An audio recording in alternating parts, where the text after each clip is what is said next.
merupakan tanaman dengan 1000 manfaat. Hal ini dikarenakan tanaman lidah buaya mempunyai banyak sekali manfaat yang dapat diperoleh. Namun, mayoritas masyarakat Indonesia masih menggunakan tanaman lidah buaya ini menjadi tanaman hias. Oleh karena itu, di sini kami sebagai kelompok KKN KLB 46 dari Kelurahan Gunung Panjang akan membagikan pengetahuan mengenai pembudidayaan tanaman lidah buaya. Tanaman lidah buaya memiliki nama latin aloe vera. Tanaman ini telah digunakan sejak zaman Mesir kuno untuk obat penyubur rambut, penyembuh luka, dan perawatan kulit. Hingga sekarang, tanaman lidah buaya semakin dikembangkan kegunaannya menggunakan teknologi, termasuk sebagai produk makanan dan minuman. Wow! Manfaat tanaman lidah buaya terbagi menjadi 3 komponen, yaitu dalam hal kesehatan, kecantikan, serta konsumsi sehari-hari. Nah, dalam hal kesehatan, khususnya pada saat pandemi COVID-19 seperti saat ini, lidah buaya dapat dijadikan antiseptik. Karena sulit dan mahalnya antiseptik, mendorong masyarakat untuk dapat mengolah tanaman yang ada di lingkungan sekitar rumah yang diolah menjadi antiseptik. Karena pada daun tanaman lidah buaya mengandung tanin dan polifenol yang memiliki daya antiseptik. Manfaat lainnya yaitu dapat mengurangi gula dalam darah dan membantu regenerasi pada jaringan kulit. Kemudian dalam hal kecantikan, kandungan lidah buaya yang terdapat dalam kosmetik tersebut dapat meningkatkan kadar oksigen yang berguna bagi kulit, menguatkan jaringan kulit sehingga tidak mudah kendur, mencegah penuaan dini, menghilangkan bekas jerawat, menghilangkan flek hitam, menyuburkan alis, serta sebagai perawatan rambut dan juga pelembab. Manfaat lidah buaya dalam hal konsumsi sehari-hari yaitu sebagai jus lidah buaya. Jus lidah buaya merupakan bantuan alami yang baik untuk detoks tubuh, mengatur berat badan, mengurangi peradangan pada sendi, dan dapat meningkatkan kekebalan, sehingga sistem kekebalan tubuh dapat berfungsi dengan baik. Alat dan bahan yang dibutuhkan untuk perbanyakkan tanaman lidah buaya, pertama ada sekop, kedua gunting, ketiga pisau, dan yang terakhir ada pot. Apabila tidak memiliki pot, dapat juga digunakan botol bekas. Untuk bahan sendiri ada induk tanaman lidah buaya, dan ketiga tanah berpasir.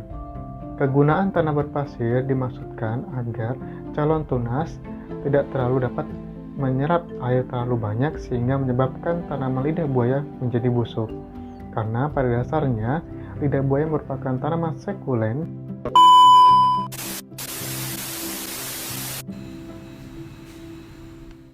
yang merupakan tanaman menyimpan air, sehingga untuk mensiasatinya dapat digunakan tanah berpasir.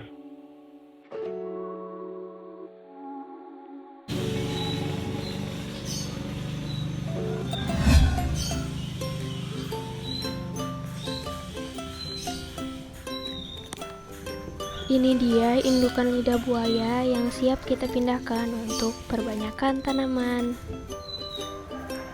Bisa kita lihat di dalam pot ini sudah terlalu sempit dan bersaing dalam memperebutkan unsur hara. Ini ialah sarung tangan yang kita gunakan. Dan ini dia tanah berpasir yang kita gunakan. Tanah berpasir memiliki kadar air yang berbeda dari tanah pada umumnya. Tanah berpasir cenderung kering, sedangkan tanah pada umumnya cenderung basah.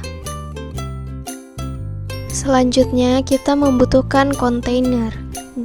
Pada hari ini kita menggunakan pot yang berwarna putih. Bisa juga menggunakan botol bekas maupun peralatan bekas lainnya. Kemudian ada sekop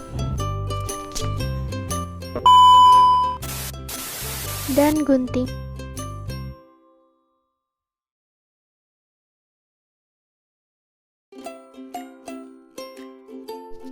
Jangan lupa maka sebelum melakukan praktik, kita menggunakan sarung tangan terlebih dahulu.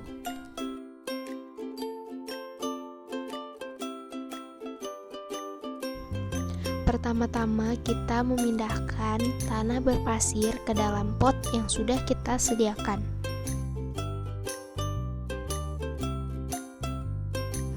Indukan lidah buaya kita pisahkan dulu antara satu dengan yang lainnya, supaya lebih mudah menanamnya.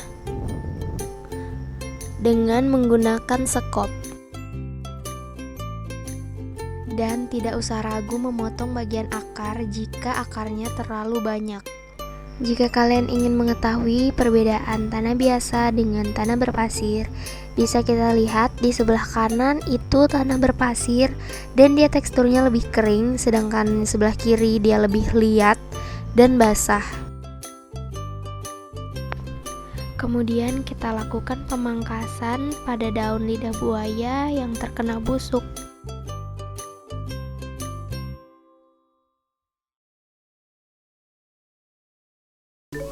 Lakukan hal yang sama pada anakan lidah buaya lainnya, seperti yang sudah dipraktikkan tadi. Dan di sini sebagai contoh agar nuansa ruang tamu terlihat lebih hijau, kami menaruhnya di ruang tamu agar menambah fungsi estetika di dalam ruangan.